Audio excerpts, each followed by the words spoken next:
আমাদের সঙ্গে নির্বাচন কমিশন থেকে সরাসরি যুক্ত হচ্ছেন সহকর্মী মাহফুজা মুসলিহি। মুসলিহি, অনেকগুলো বিষয় এখানে এসেছে আসলে।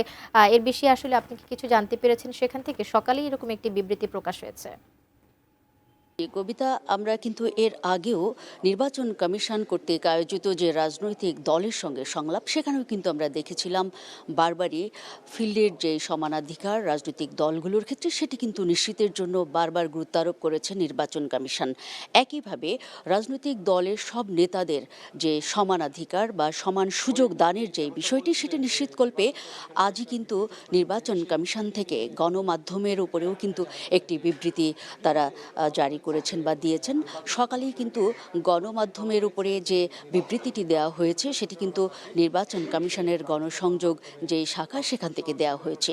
সেখানে আজ বারবারই বলা হয়েছে যে সামনের যে নির্বাচনটি হতে যাচ্ছে সেটি অবাধ এবং গ্রহণযোগ্য করার ক্ষেত্রে নির্বাচন কমিশন যেভাবে তাদের প্রস্তুতিকে এগিয়ে নিয়ে যাচ্ছে, সেই প্রস্তুতিকে সহযোগিতা করার লক্ষ্যে বাংলাদেশ টেলিভিশন এবং বেসরকারি সকল টেলিভিশন যেন একই সঙ্গে সমান সুযোগ প্রদানের জন্য ভূমিকা রাখে এবং এই ভূমিকার ক্ষেত্রে যেন টেলিভিশনগুলো যে কোনো টক শো এবং যেসব প্রার্থীদের যেসব সমান সুযোগের যে বিষয়টি থাকে, সেখানে যেন তাদের এই সমানাধিকারের ব্যাপারে অবশ্যই যেন তারা গুরুত্ব আরোপ করে এবং লক্ষ্য রাখে যেন টেলিভিশনগুলো যে টক শোতে যাতে পরস্পর যেই রাজনৈতিক দলের যেসব নেতাকর্মী বা দলের প্রতিনিধিরা অংশ নেবেন, তারা যাতে কোনোভাবে পরস্পরের প্রতি আক্রমণাত্মক ভঙ্গিতে কোনো রকমের শব্দ বাক্য উচ্চারণ না করেন, সে বিষয়ে কিন্তু একটি তারা প্রাসঙ্গিক যে নির্দেশনা সেটি কিন্তু গণমাধ্যমে দিয়েছেন।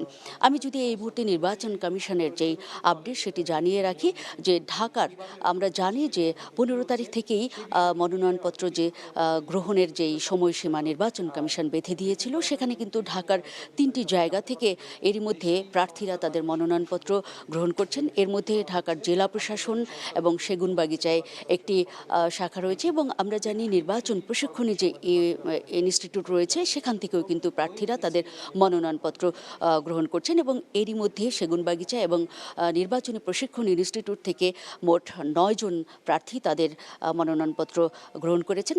এর বাইরে যদি আমি জানিয়ে রাখি যে পর্যবেক্ষকদের ক্ষেত্রে আমরা দেখেছিলাম এর আগেই বাংলাদেশের যেসব দেশি সংস্থা রয়েছে পর্যবেক্ষকদের, সেখান থেকে কিন্তু পর্যবেক্ষক নিয়োগ চূড়ান্ত হয়েছে। তবে বিদেশি পর্যবেক্ষকদের যে বিষয়টি চূড়ান্তকরণ হয়নি এতদিন জেনেছিলাম, সেটি কিন্তু এরই মধ্যে হয়েছে বলে আমাদেরকে ইউরোপীয় ইউনিয়ন জানিয়েছে এবং ইউরোপীয় ইউনিয়ন এই বিদেশি পর্যবেক্ষক যে দল সেটি কিন্তু প্রধান করেও একজনকে তারা এরই মধ্যে এই পর্যবেক্ষক দলের যেই নিয়োগ সেটি কিন্তু সম্পন্ন করেছেন। আমি যদি একটু জানিয়ে রাখি যে এ পর্যন্ত প্রবাসী ভোটারের যে বিষয়টি আমরা জানি, আপনাদের উদ্দেশ্য যদি একটু দেখায় যে এরই মধ্যে নির্বাচন কমিশনের যে ওয়েবসাইট রয়েছে পোস্টাল ভোট বিডি, সেখানে আমরা লক্ষ্য করছি যে মোট প্রবাসী ভোটার যে নিবন্ধন সেটি কিন্তু 4,61,180 জন ছাড়িয়েছে। এর মধ্যে পুরুষ 4,32,757 জন এবং মহিলা 28,451 জন রয়েছে। তবে এই পোস্টাল ভোট যে ব্যালটের যেই বিষয়টি আমরা জানি, সেখানে কিন্তু বারবার কিন্তু নির্বাচন কমিশন গুরুত্ব আরোপ করেছে যে এই পোস্টাল ভোট বিডি অ্যাপের মধ্য দিয়ে নির্বাচন কমিশনের যেই চূড়ান্ত যেই ইতিহাস সেটি কিন্তু তারা এবারে দেখাতে পেরেছেন এবং সামনের ভোটকে সুষ্ঠু নির্বাচনের যেই পরিবেশ সেটি সৃষ্টিতেও এই পোস্টাল ভোট বিডি অ্যাপের যেই নিবন্ধন সেটি কার্যকরী ভূমিকা রাখবে।